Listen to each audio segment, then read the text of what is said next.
Hey guys, this is Christine Till, the marketing mentress. Mentress is how you spell mentress. And I had to giggle because I wanted to talk to you today about the difference between a paradigm and a pivot, right? So I looked it up online in the Webster Dictionary, and they used a whole bunch of huge words, and to me, it just didn't make very good sense. So here you go. Okay, here's the difference between a pivot and a paradigm. And the reason I'm talking about this today is because of something that happened to me in business. And I thought it would be really significant to share it with you guys today. So a pivot, an example of a pivot is, um, for instance, I was using Facebook, right? And Instagram and TikTok. And somebody came in and hacked my Facebook, right? Well, I tried to set up a new account, Facebook and Instagram, but they wouldn't let me. So I didn't waste my time. I just pivoted. And now I just use LinkedIn. Okay. So I pivoted from Facebook to LinkedIn. So that's a pivot. Or it might also mean something that pivots, like it's balanced on a certain angle and it needs to pivot to a different position, right? That's a pivot. So, but when you talk about changing over or switching over, you pivot to something new, right?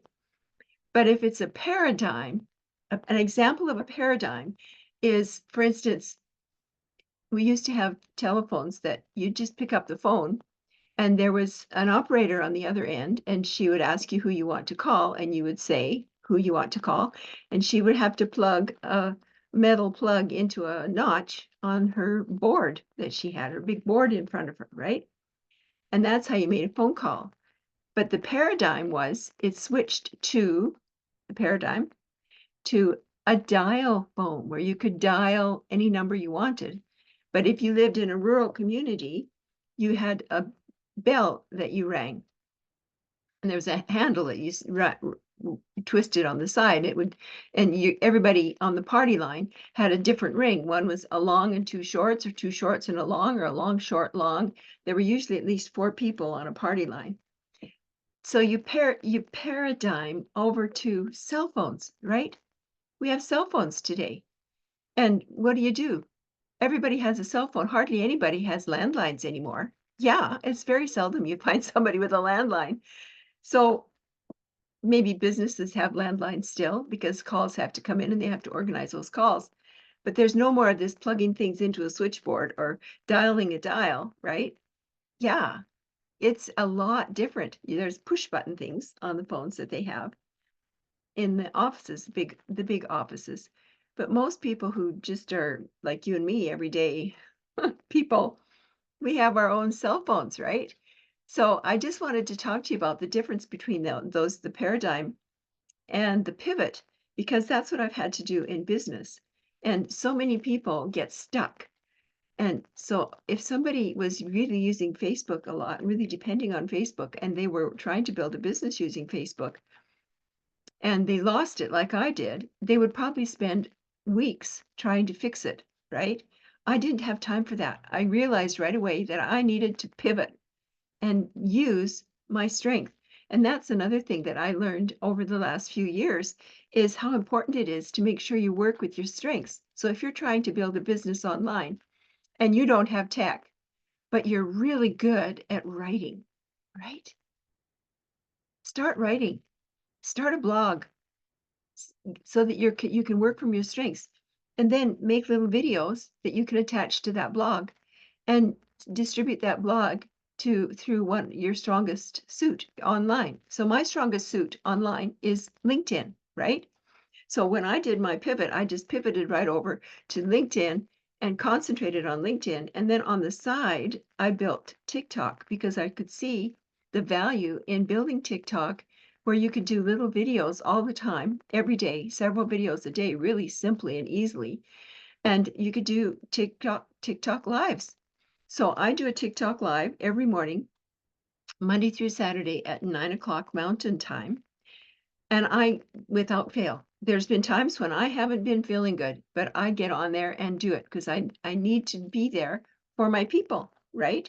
When you set a business, no matter whether it's an online business or a bricks and mortar business or a traditional business of some sort, whatever business you have, it is your responsibility to then become the CEO of your business, right? And study up and work and practice and get things done that your people need help with. And here's what I discovered. When I was laid off my job at 61, I tried to get another job because I thought, I am not a frump. I don't have dementia. I can get another job. Think again. They don't want you after that age, especially when you're in your 60s. So I had to figure out a way to build a business because I needed to supplement our income somehow so that we still could put food on the table, basically.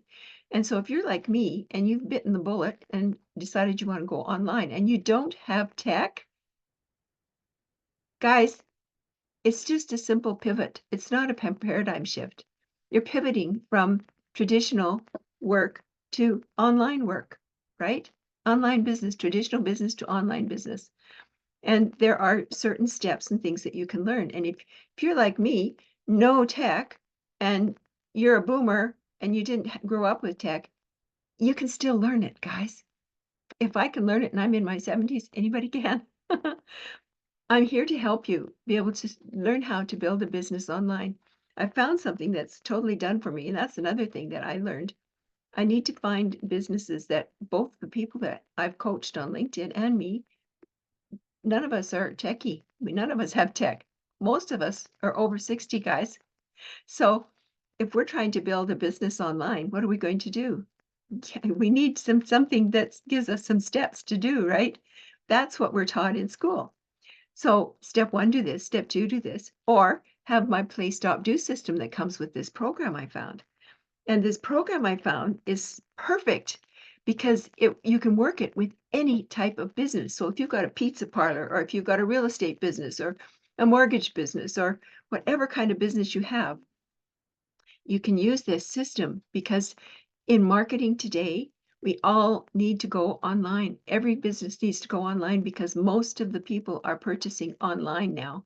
Everybody that has a computer most everybody has ordered something in the last week or two. Yeah, online and had it delivered to your door. So what does that tell you? That tells you that you need an email list because who are you going to send the messages out to? It's one thing to send messages out to people who are on your social media, right? But what about building an email list? Do you know how to build an email list?